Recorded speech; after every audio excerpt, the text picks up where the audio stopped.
Salut tout le monde, j'espère que vous allez bien, très bien, c'est Nas Réaction, action-réaction comme dans les films d'action. Et là, je voulais réagir à une actualité voilà, qui est passée à la télé, un imam qui a qualifié le drapeau français de satanique.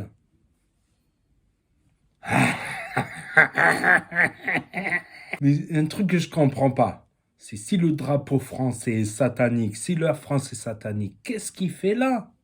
J'aimerais bien qu'il voie ma vidéo, qu'est-ce que tu fais dans un pays satanique? En plus, t'es libre d'aller dans le pays que tu veux. Ça, crois-moi, personne ne te retiendra. Ça, tu peux me faire confiance, personne ne t'en empêchera. Mais ma parole.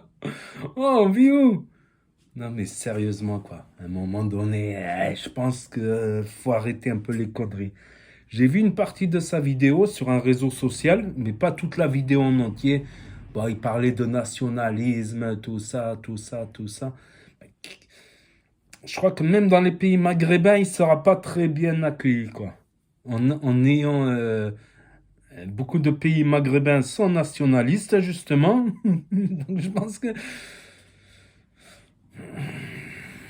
Ouais, mais c'est malheureux, c'est malheureux, c'est malheureux. C'est comme beaucoup de gens, là, en ce moment, ils disent la France, mais... Je sais pas, moi, je me sentais pas bien à la Côte d'Azur. Qu'est-ce que j'ai fait? Bah, j'ai déménagé, j'ai été là où je me sens bien, là où j'aime bien. Putain. Mais pareil, faites comme moi. Je me sentais pas bien à la Côte d'Azur. À un moment, ça commençait à m'oppresser, des mauvais souvenirs dans chaque coin de rue, la mentalité de certains. C'est dommage pour les bonnes personnes.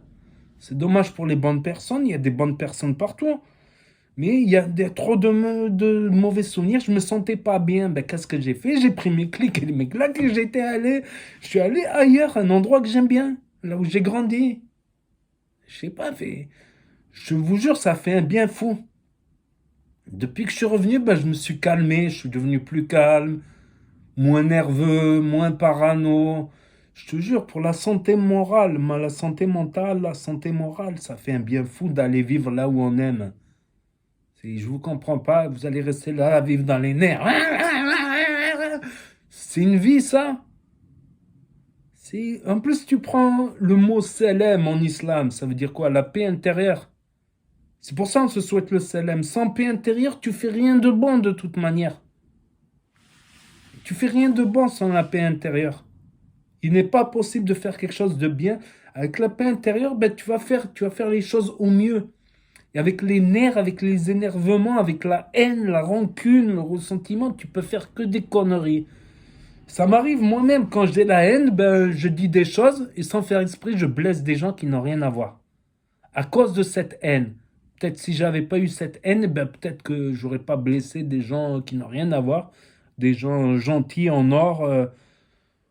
C'est pour ça qu'on dit en islam, salam alaikum wa rahmatallah wa barakatuh. Ça veut dire paix intérieure à toi, le pardon de Dieu et la baraka.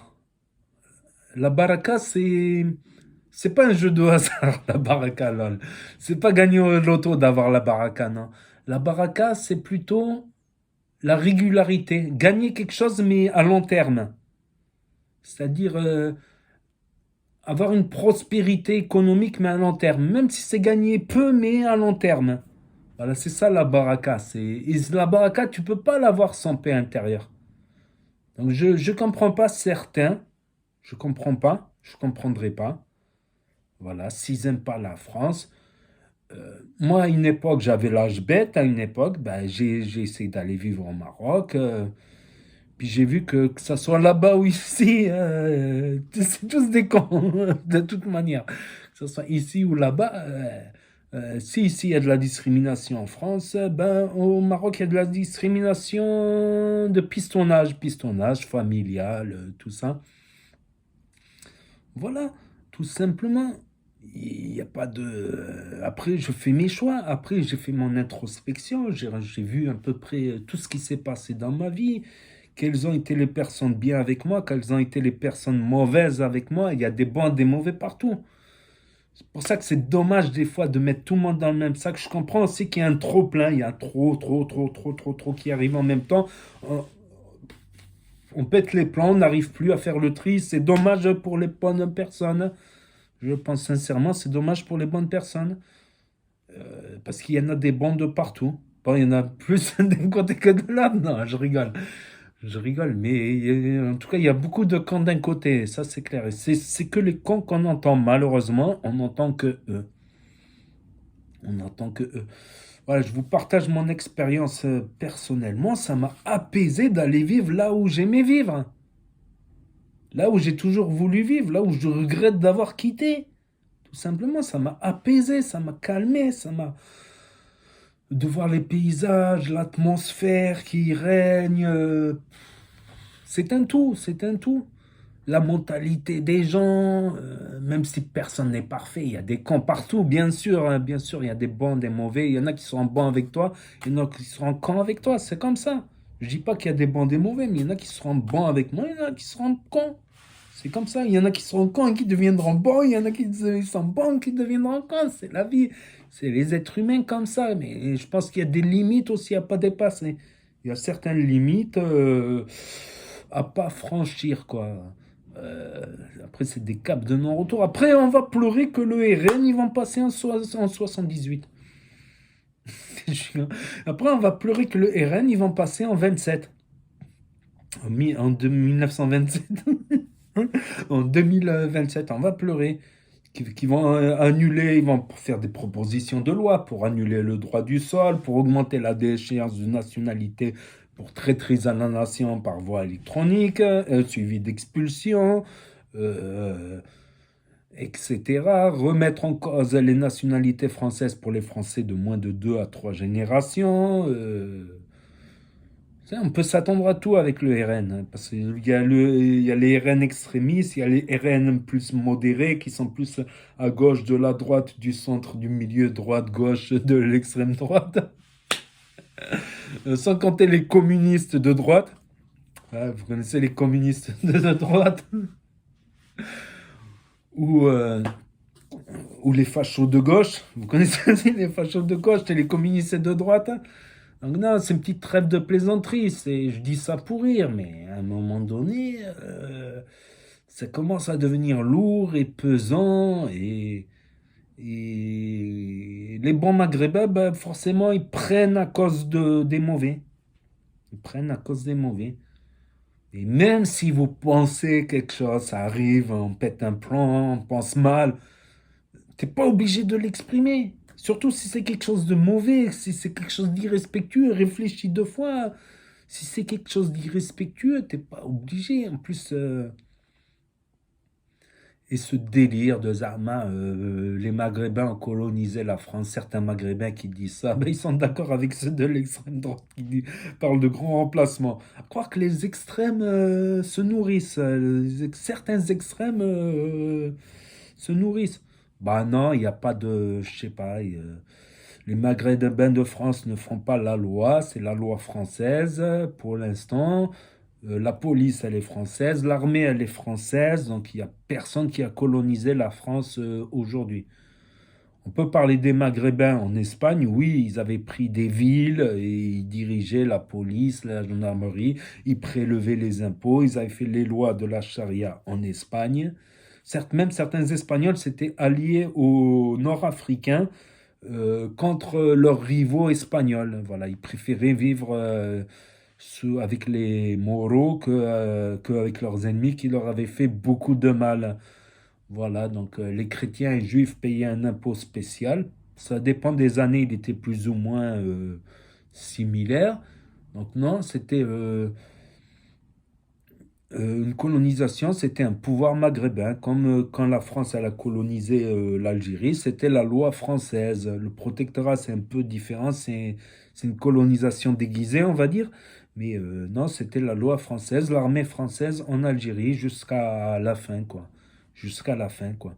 Qu'on soit pour ou contre, c'est des réalités. Non, il n'y a personne actuellement qui a changé les textes de loi françaises. Et les textes de loi sont applicables, plus ou moins.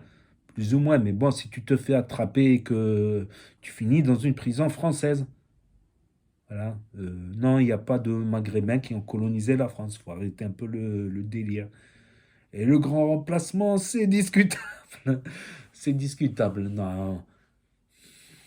Je pense que c'est plus parce que comme les Maghrébins font beaucoup d'enfants, il y a beaucoup de jeunesse, donc qui on voit le plus dans la rue, bah, c'est les jeunes qu'on voit le plus dans la rue. Donc tu as cette impression qu'ils sont plus nombreux parce qu'ils sont tout le temps dans les rues. C'est vrai que la moyenne d'âge en France, c'est plus en ville, c'est plus 30, 34 ans. Voilà, c'est plus autour de 35 ans la moyenne d'âge. Les gens de 35 ans, ben, ils tiennent pas les murs du matin au soir comme des jeunes de 18 ans. Puis c'est toujours les camps qui font parler le plus d'eux. Voilà, c'est toujours ceux qui font le plus de bruit qui font parler le plus de. Voilà mon avis, tout simplement. Après, il a lancé un débat, cet imam, sur le nationalisme et l'islam. C'est une autre question. Il aurait pu poser, il aurait été libre de poser, d'avoir son avis, mais dans un minimum de respect, quoi. Là, ça peut être pris pour une incitation à la haine, hein, tout simplement. Il aurait pu dire son avis, tout en rajoutant qu'il faut respecter les lois du pays dans lequel tu vis. Là, je pense qu'il est un peu, je pense que c'est un ras-le-bol au bout d'un moment. On ne veut même plus savoir les avis des gens. À un moment donné, je vous le jure, de par mon expérience, ça fait un bien fou d'aller vivre là où on aime. Pourquoi vous restez? Il n'y a pas de colonisation. Vous dirigez pas une ville, vous dirigez pas le pays. C'est les lois de la République. La France reste un pays nucléaire, une des plus grandes armées du monde et une des plus grandes technologies militaires au monde. Je sais pas, fonce dans un mur, c'est pareil. Fonce dans un mur, tu verras le résultat. À un moment donné, en plus, c'est un beau pays, la France. Regarde les paysages, regarde les aides aussi, regarde aussi sa culture, son histoire. Je trouve la France un pays très intéressant. Voilà, c'est un pays dont il est facile de s'attacher. Voilà, si on a un peu de cérébralité, voilà. Mais bon, certains préfèrent la masturbation cérébrale, hein, entre les extrêmes, les masturbations cérébrales. Le grand remplacement, ils nous ont grand remplacé. Et les autres, on a colonisé la France, on a colonisé la France, vive. Je crois qu'on est entre les deux là. C'est notre débat. C'est notre débat, je pense. Comme je dis, bah, c'est sûr que les jeunes sont plus visibles, font plus de bruit, on entend qu'eux. Quand il y a des populations plus jeunes, aussi faute aux Français de faire moins d'enfants, voilà, de faire moins d'enfants. Du coup, les Maghrébins, ils sont restés avec cette mentalité de faire beaucoup d'enfants, des familles. C'est sympa aussi, la communauté familiale, c'est sympa aussi, c'est chaleureux. Après, chacun voit midi, chacun est libre. Voilà, chacun est libre, on est libre de penser, on est libre de dire son avis, mais dans un minimum de respect, tant que ça n'empiète pas sur la liberté des autres, tant que tu manques pas de respect aux autres. Mais là, ça commence à bien faire. Là, je pense que c'est trop picot un peu là. Je pense que même la France, elle a été trop patiente et c'est mauvais. La patience, je m'en méfierais plus que de celui qui gueule. Celui qui gueule en général, ouais, ouais, ouais, ouais, ouais, ouais, ouais. Après, il a tout oublié, tu vois. Après, il a tout oublié le soir même. Tandis que la personne qui est patiente, elle est patiente, elle est patiente. Mais le jour où la goutte d'eau, elle va déborder, ça va faire beaucoup, beaucoup plus mal, justement. Ça va faire beaucoup plus mal. On a beau tenter de prévenir, d'en parler, on dirait que ça sert à rien, quoi. Je vous le jure, ça fait un bien fou d'aller vivre là où on aime. C'est quelque chose, quoi. Je sais pas, vous allez vous prendre la tête ici alors que vous allez rien gagner ici, hein, comme ça. Vous allez rien gagner, vous allez juste faire du mal à vos communautés. Pour rien. Pour rien, résultat 0,0. Ça sert à quoi à un moment donné? À un moment donné, il faut mieux fermer sa gueule que de porter du préjudice, du tort à sa communauté, je pense. Déjà que c'est pas facile, alors bref, allez, tchuss, à plus.